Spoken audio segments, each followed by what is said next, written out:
Katariina Hiukka, miltä Sottiisi Moves on tähän mennessä näyttänyt? Sottiisi Moves on näyttänyt tähän mennessä suurelta ja iloiselta tanssifestivaalilta.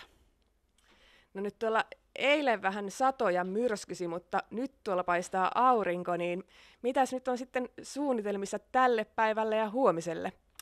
No tänään minulla varsinaisesti työ alkaa vasta tuolla iltapäivällä, tai siis illalla enempi, mutta nyt mennään katsomaan vähän noita muita moduuleita, mitenkä nuoret tanssii ja sitten nautitaan ehkä tuosta auringosta tuossa torilla.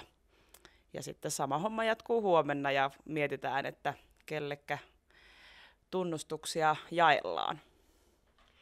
No tähän loppuun sellainen oikein iso kysymys. Mitä tanssi sinulle merkitsee?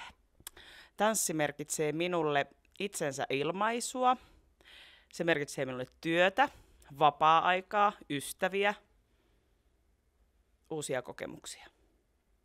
Kiitos. Kiitos.